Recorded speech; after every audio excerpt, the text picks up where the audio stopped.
Bien, continuamos con el capítulo 2 de Juan y ya en la última parte, y hoy vamos a hablar del anticristo.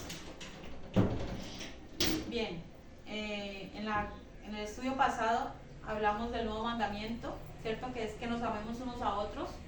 Hablamos también acerca de 3 grupos que el Señor les habla: a los jóvenes, a los niños y a los padres, a cada uno según su nivel de madurez espiritual.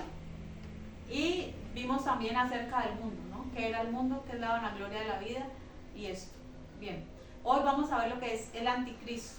Y para eso vamos a ir a primera de Juan 2, 18.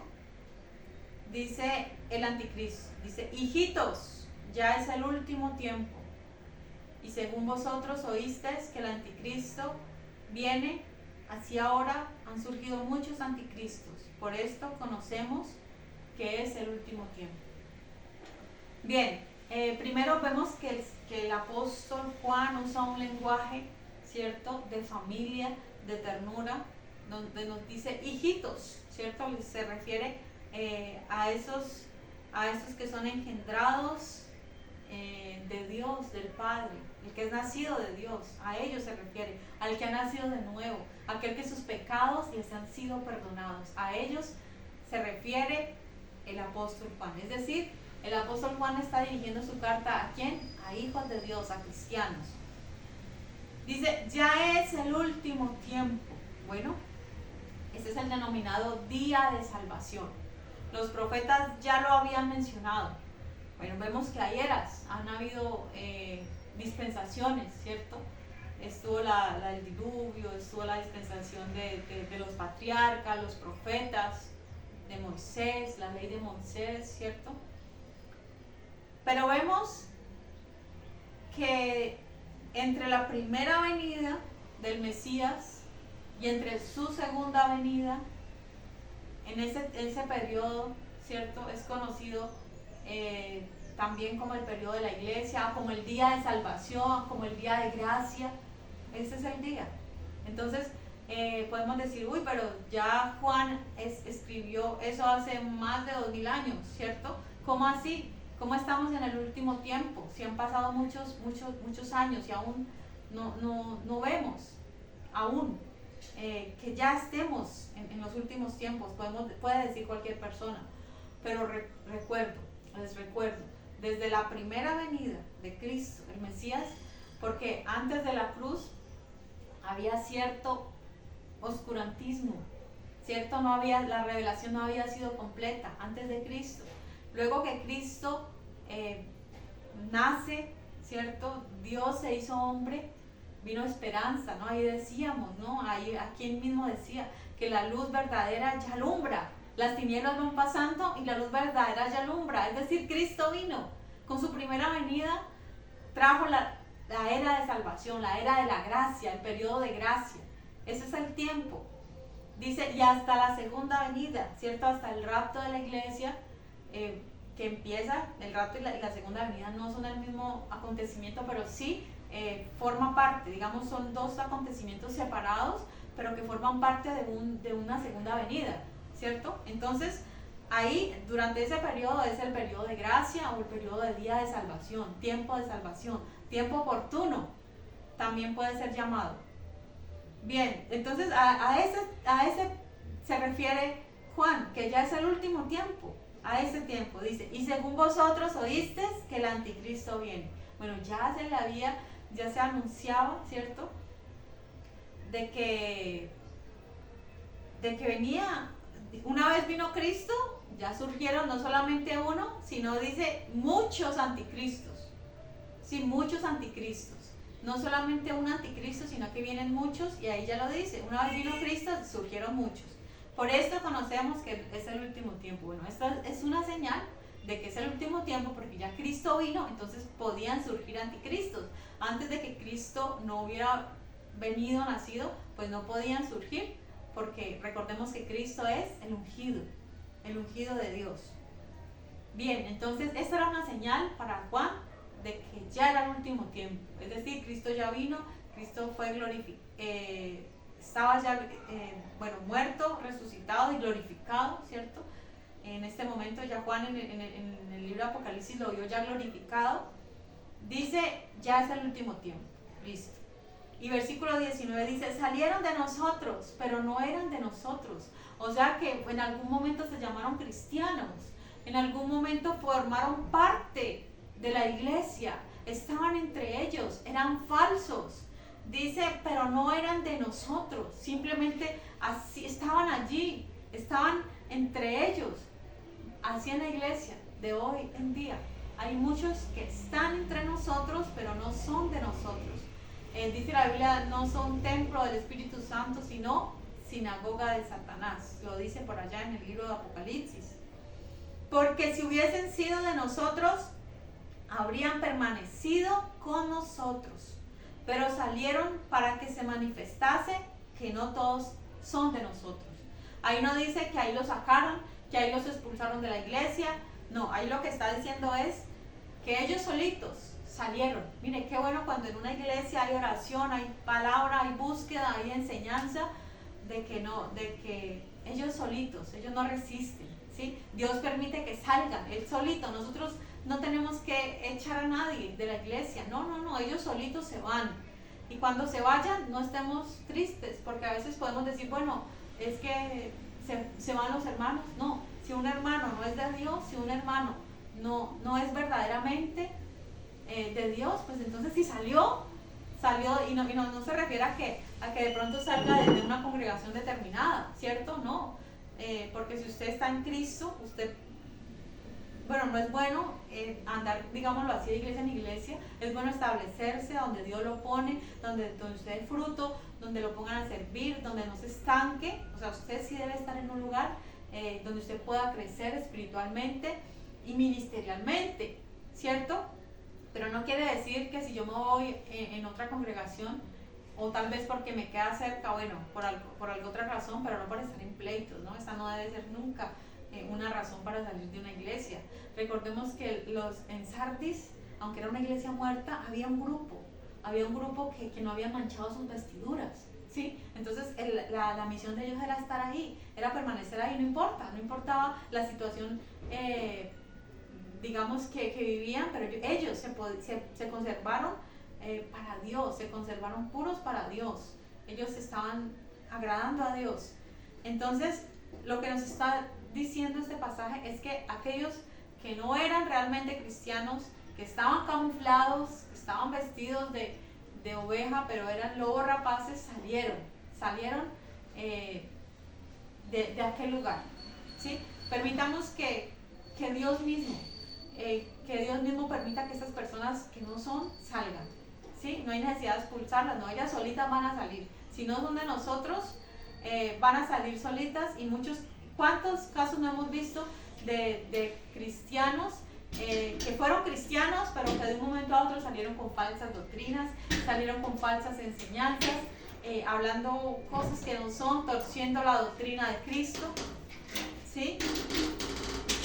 Dice, salieron, y la razón, dice, si hubieran sido de nosotros, hubieran permanecido con nosotros, pero salieron para que se manifestase que no todos son de nosotros. Entonces, una iglesia que busca a Dios, que adora a Dios, el Señor permite que salgan para que se manifieste que no eran. Es decir, Dios es el que se encarga. El trigo y la cizaña crecen juntos, pero no somos nosotros los encargados de sacar la cizaña, sino que Dios lo permite. Dejemos que Dios haga la obra, que Dios sea el que Él mismo saque lo malo, ¿sí? Cuando una persona no es de Dios, y ustedes como iglesia están sirviendo y agradando a Dios, Dios permite que ellos solitos salgan. Eso ahí lo dice la Biblia. Versículo 20. Pero vosotros tenéis la unción del Santo y conocéis todas las cosas. Es decir, nosotros somos ungidos con Dios, con el Espíritu Santo. Esa es la unción. La unción no es, bueno, la unción en el Antiguo Testamento era con aceite, ¿cierto? Se ungía. ¿Quiénes tenían al Espíritu Santo en el Antiguo Testamento? Los profetas, los reyes, los sacerdotes. Ellos tenían la unción, ellos habían sido ungidos por Dios. Pero acá en el Nuevo Testamento, con la venida de Jesús, todos, recordemos que el velo se rompió, se partió. Ya todos tenemos la unción del Santo. Todos somos ungidos, a su iglesia. Dios ungió con el Espíritu Santo. El Espíritu Santo vino sobre 120 cuando estaban allá en Pentecostés. Allí inició la iglesia, allí la unción vino sobre todos. Dice la Biblia, pero recibiréis poder cuando haya venido sobre vosotros el Espíritu Santo. ¿Y el poder es para qué? Para testificar, para ser testigos en Jerusalén, en Judea, en Samaria y hasta lo último de la tierra. En todo lugar tenemos el poder para ser testigos, para testificar de lo que Dios ha hecho en cada uno de nosotros. Dice, vosotros tenéis la unción del Santo y conocéis todas las cosas.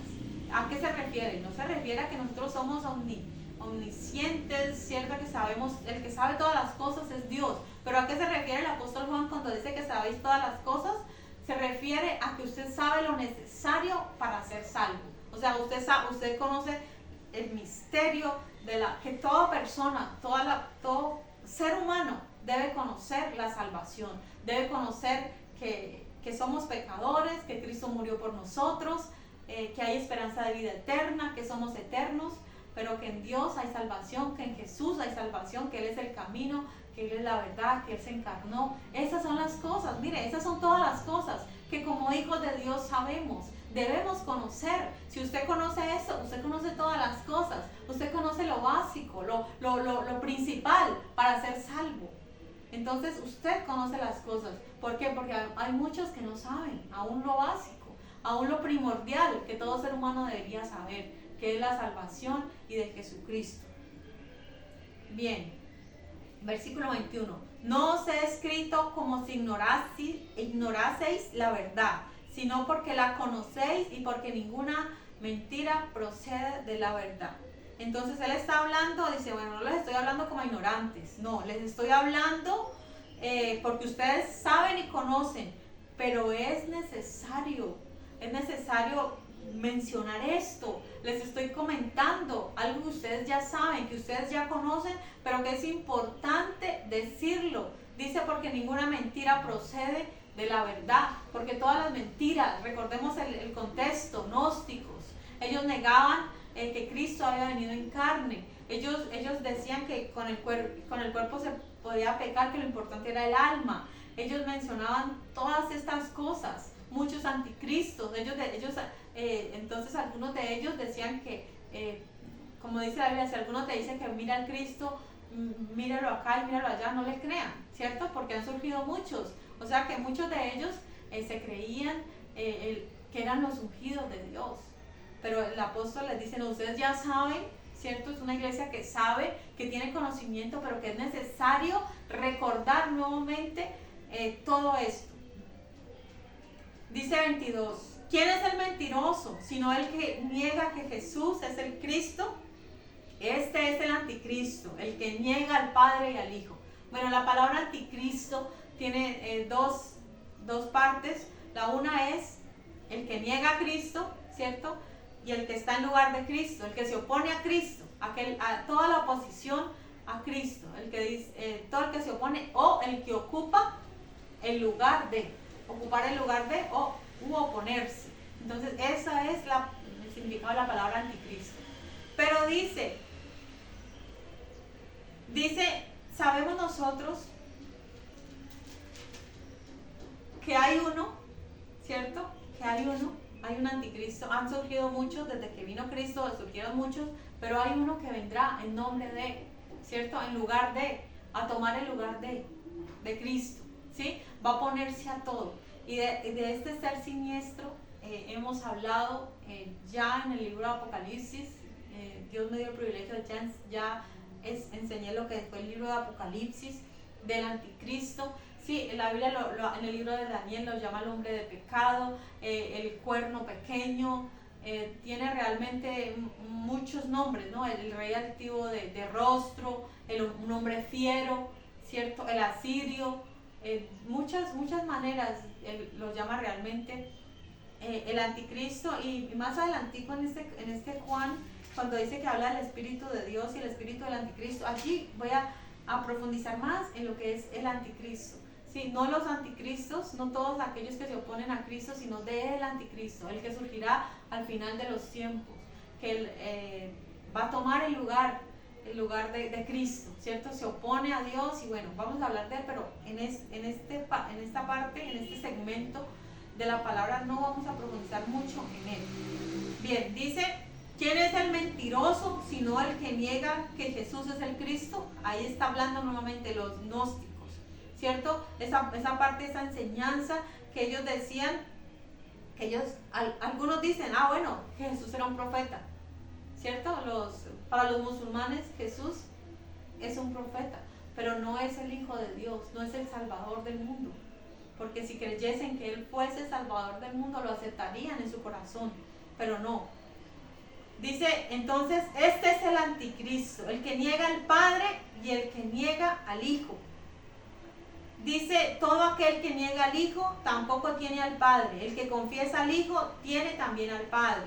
Mire, allí está hablando claramente de que Dios es tres, Dios es Padre, Dios es Hijo y Dios es Espíritu Santo. Habla de la Trinidad. En la Biblia no existe la palabra Trinidad, pero sí enseña la doctrina de la Trinidad. Si no podemos pensar que estando Dios aquí, orando, Jesús aquí, orando al Padre, que sean uno solo. Esa es otra doctrina, es una doctrina errada. Pensar de que, aunque la Biblia dice ciertamente que nuestro Dios es uno y nosotros estamos de acuerdo, Dios es uno solo, pero son tres personas diferentes. ¿Y cómo se explica ese misterio? ¿Cómo explicar esto? Mire, es algo que es difícil de explicar, es algo que es revelado. O sea, ¿cómo yo entiendo la Trinidad? ¿Cómo entiendo que son tres personas? Que es un solo Dios, no son tres dioses, es un solo Dios, pero tres personas. ¿Cómo entendemos eso? Es algo revelado, es algo que a cada uno Dios nos revela, a los que amamos a Él, lo entendemos por revelación, no nos estamos quebrando la cabeza, bueno, tenemos una mente finita, ¿cierto? Una mente que tiene muchas limitaciones, no podemos, hay cosas que simplemente por el Espíritu nos las revela y las entendemos espiritualmente, sino hay cosas que no pueden ser explicadas con palabras, pero bien, pero aquí vemos claramente lo que es la Trinidad, ¿cierto? Dice, el que niega al Hijo tampoco tiene al Padre. Es decir, Jesucristo dijo, el que me ha visto a mí, ha visto al Padre. Dios se hizo accesible al hombre a través de Jesucristo. ¿Sí? Dios dice que Dios en su plenitud habita en luz inaccesible. No podemos acceder a Él, pero por nuestros medios. Pero a través de Jesucristo, Él ya es accesible. Él ya se hizo visible al hombre. Dios se hizo visible al hombre, accesible al hombre a través de Jesucristo. Y el que vio a Jesucristo, el que recibió a Jesucristo, recibió también al Padre y recibió también al Hijo y recibió también al Espíritu Santo. Por eso, gloria al Padre, gloria al Hijo y gloria al Espíritu Santo. Gloria a Dios. Gloria a las tres personas. Dios es un Dios triuno. Dice, el que confiesa al Hijo tiene también al Padre. Si uno reconoce a Jesucristo, también está diciendo, bueno, es Jesucristo y es también el Padre. Lo que habéis oído desde el principio permanezca en vosotros.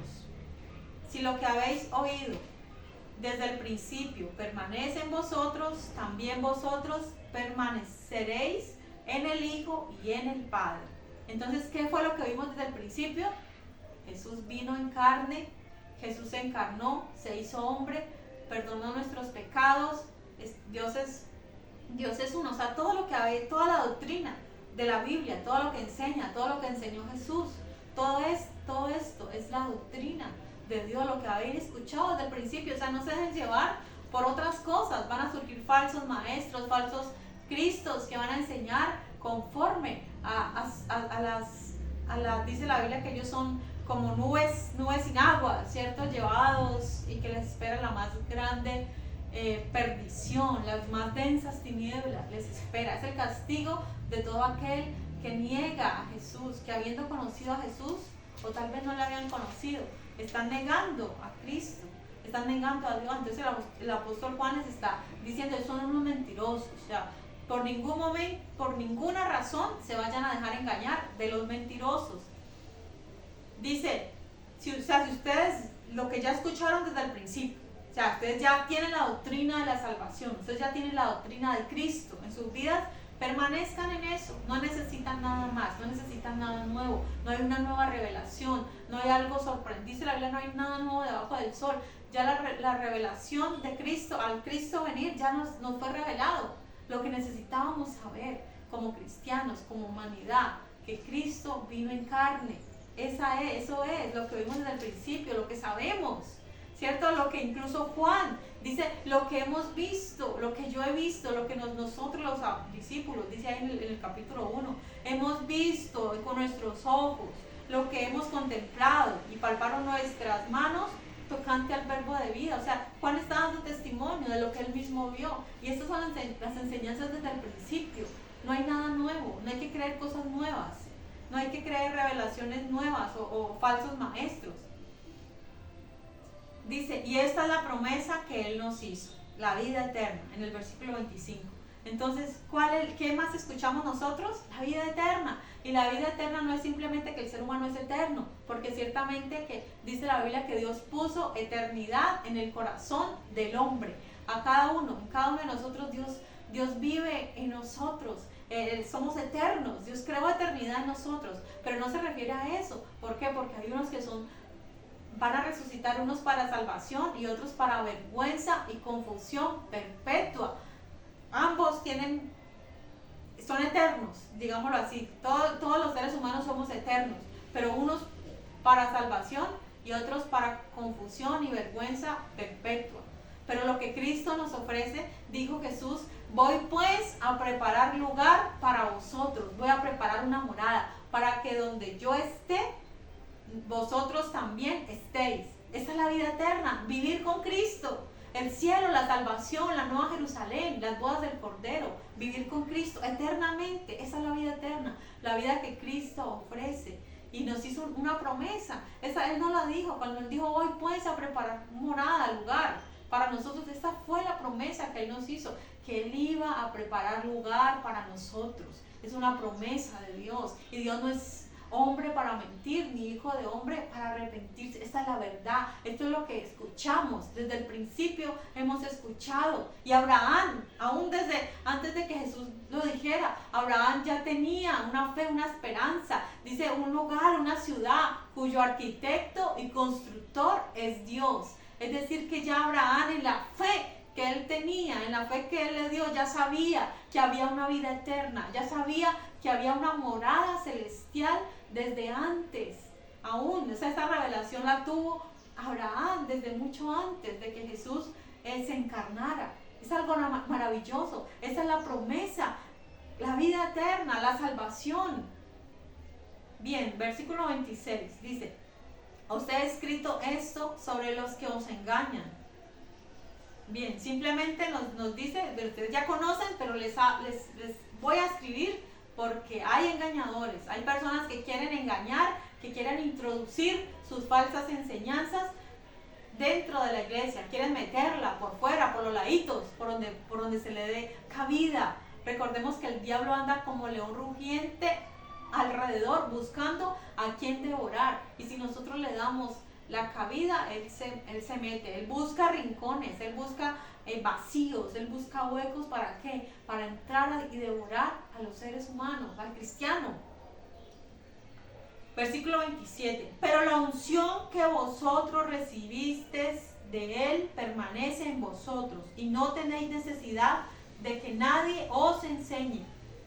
Así como la unción misma os enseña todas las cosas y es verdadera y no es mentira, según ella os ha enseñado, permanecer en Él. Es decir, no quiere decir que usted ya no necesita un maestro. No, el Señor estableció 5 ministerios, y todos para la edificación del cuerpo de Cristo. ¿Cuáles son esos ministerios? Maestro, pastor, profeta, apóstol, evangelista. O sea, todos ellos nos enseñan, ellos enseñan a la iglesia, ¿cierto? Ellos están para eso, para edificar, para enseñar, para ser maestros, ¿cierto? El ministerio magistral que es tan necesario en la iglesia contra las falsas enseñanzas. Pero lo que el apóstol Juan está diciendo es, ¿quiénes son los que les quieren enseñar? Los engañadores. Es decir, ustedes no están escuchando lo que no deben, ustedes no están escuchando a falsos cristos, no están escuchando a los que los quieren engañar. Ustedes ya, la unción del santo, dice, pero la unción que vosotros recibiste de Él permanece en vosotros. Una vez que nosotros recibimos a Cristo, dice la Biblia, recibimos al Espíritu Santo y esa es la unción. La unción ahí ya se refiere cuando el Señor viene y unge a su iglesia, es con el Espíritu Santo. Esta es la unción. El Espíritu Santo es la unción en cada uno. Es decir, ¿quién está conmigo aquí mismo en este momento y con usted ahí? Es el Espíritu Santo. Dice, os daré otro consolador. Es decir, es el Espíritu Santo el que nos enseña todas las cosas. No tenemos necesidad de escuchar a engañadores, a falsos que nos vengan a meter cuentos. No nos dejemos engañar, no. La unción está en nosotros, el Espíritu está en nosotros, ya lo conocemos. Ya no necesitamos otros engañadores, otros falsos maestros que nos enseñen, no. Eso es lo que está refiriendo el apóstol Juan. ¿Sí? Que no escuchemos a doctrinas de demonios, a cosas erradas. Dice, la unción misma os enseña, o sea, el Espíritu es la unción. El que nos enseña todas las cosas es el Espíritu Santo. Esa es la unción. La unción es el Espíritu mismo que está en nosotros. Fuimos ungidos, sí. Recibimos al Espíritu cuando creímos, sí. Dios nos dio a beber a todos de un mismo Espíritu. Es el Espíritu Santo. Y Él es el que nos enseña todas las cosas. Y es verdadera. Y no es mentira, como la de ellos, como las doctrinas de estos anticristos, como de estos gnósticos. Según ella os ha enseñado, permaneced en Él. Ya, o sea, Dios nos enseñó la unción, Dios nos dio su Espíritu, ya Dios nos dijo que Cristo había venido, que Dios es Padre, Dios es Hijo, Dios es Espíritu Santo. Esta es la unción. La unción nos muestra, el Espíritu nos muestra que son tres personas, que Jesús vino en carne, ¿cierto? Que en Jesús habita corporalmente toda la plenitud de la deidad. Es decir, Jesucristo es Dios. Y no podemos negar a Jesús, ¿no? Es un versículo muy bonito. Hay unos que dicen que Jesús no es Dios. Los testigos de Jehová dicen que Jesús no es Dios. Y yo he tratado de muchas maneras de mostrarle por la Biblia de que Jesús es Dios. Hay un versículo que dice, y del Hijo dice, tu trono, oh Dios, es eterno. Tu trono, oh Dios, desde el siglo y por el siglo. Y está hablando de Jesús, es decir, se le está confirmando que Jesús es Dios. No hay ninguna duda de que Jesús es Dios. Es decir, no necesitamos que otras personas, que otras sectas nos vengan a decir que Jesús es un profeta, que Jesús es un ángel, que Jesús es un Dios, no Dios, sino un Dios cualquiera, un profeta cualquiera. No, Jesús es el ungido, Jesús es el santo, el único Dios, el único y sabio Dios, la verdad, el camino, la vida. Y permanezcan en Él. O sea, Juan les está escribiendo a ellos simplemente alertándoles de que habían anticristos y que no necesitaban escucharlos. Versículo 28. Y ahora, hijitos, nuevamente utiliza la palabra ternura, ¿cierto? Hijos, eres engendrado. Eres engendrado de Dios. Permaneced en Él, para que cuando se manifieste tengamos confianza para que en su venida no nos alejemos de Él avergonzados. Bien, ¿de quién está hablando? ¿De permanecer en quién? En Dios, en Jesús. Permanezcamos en Él, hijitos, como hijos. Permanezcan en su camino porque ustedes son hijos naturales. Ustedes son hijos de Dios. Ustedes son nacidos de Él. Dice, para que cuando se manifieste, es decir, cuando Él venga en su gloria, ¿cierto? Cuando Él estemos en el arrebatamiento de la iglesia, ¿cierto? Él se va a manifestar. Tengamos confianza para que en su venida no nos alejemos de Él avergonzados. Es decir, cuando el Señor arrebate a su iglesia, ¿cierto? Cuando el primer evento, una vez arrebatada la iglesia, es el tribunal de Cristo. Antes de las bodas del Cordero está el tribunal de Cristo. ¿Por qué? Porque Cristo primero viene a juzgar. El juicio comienza por casa. Es necesario que el juicio comience por casa. Entonces, primero el Señor va a quitar todo vestigio de carnalidad, de pecado en nosotros. Porque nosotros hay cosas, hay obras que no hicimos para Dios. Hay obras que nosotros hicimos solamente para que nos vieran o muchas cosas, ¿cierto? Hay muchas cosas que hicimos o por dinero, por vanagloria, por fama. Es decir, muchas de las cosas que tal vez hemos hecho no han sido para agradar a Dios. Entonces todo eso va a ser quemado. Todo eso va a ser puesto a prueba. Dice la Biblia que nuestras obras van a ser puestas a prueba allá en el tribunal de Cristo.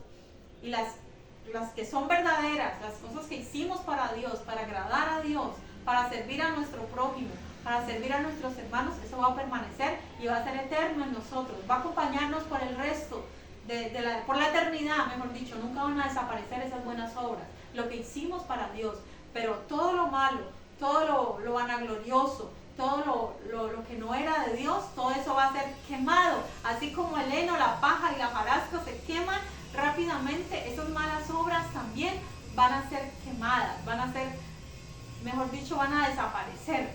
Entonces ahí se refiere a eso, y dice el apóstol Pablo que aquellas personas, que hay unos cristianos que van a ser salvos como por fuego, es decir, van a pasar como de barrigazo, como cuando se está cerrando una puerta y alcanza, como de esas cortinas que bajan, como que logró entrar al cielo, pero así de barrigazo, en un último momento fue salvo de esa manera. Y eso es lo que está diciendo el apóstol Juan. Nos está diciendo que no, que permanezcamos en Él, que no nos dejemos engañar por otras cosas, para cuando Él se manifieste. O sea, permanezcamos en Él y en sus buenas obras, en los que Él nos mandó a hacer. ¿Para qué? Para que cuando se manifieste en su venida, tengamos confianza de que lo que hicimos fue para Dios, de que permanecimos en Él, de que no nos dejamos engañar por las falsas enseñanzas, por las falsas doctrinas.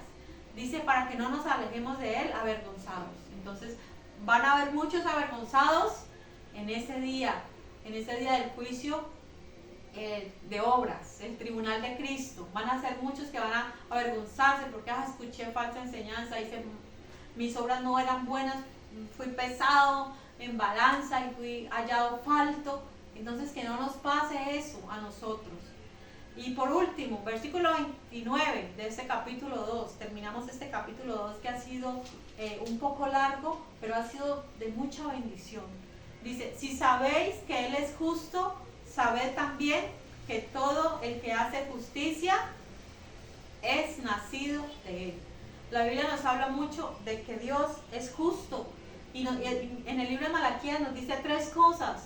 Pide el Señor de ustedes: que se humillen ante Él, que amen misericordia y que hagan justicia. Hacer justicia, misericordia y humillarme ante Él. Hay una adoración muy bonita que dice, me ha mostrado el Señor lo que es bueno y lo que quiere Él de mí. Hacer justicia, amar misericordia y humillarme ante Él. Eso es lo que quiere Dios. Dios quiere que hagamos justicia, que seamos justos, ¿sí? Que no, dicen en el Salmo, en la integridad de mi corazón, en mi casa andaré y no pondré delante de mis ojos la injusticia. Dice, también todo aquel que hace justicia es nacido de Dios. Entonces es un hijo, ¿cierto? Un hijo natural de Dios. Qué bueno que el Señor nos llame sus hijos, ¿sí? ¿Por qué? Por la justicia. ¿Por qué? Porque Él es justo. Él no tolera la injusticia. Si nosotros vemos que algo no está siendo justo, alejémonos de eso, no pongamos delante de nosotros la injusticia, seamos justos, porque nuestro Dios es un Dios justo y quiere que nosotros también practiquemos la justicia. Bien, y este tema, este versículo es como un enlace, ¿no?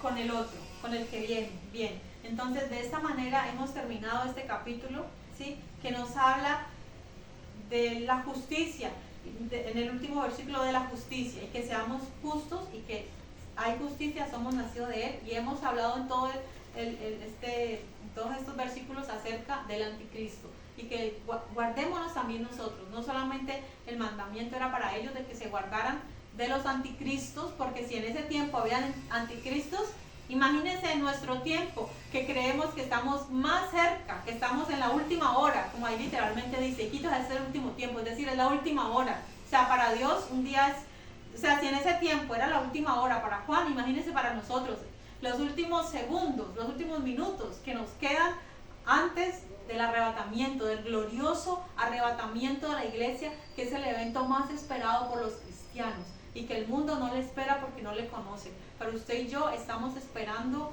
en este maravilloso momento que pronto creemos va a ocurrir.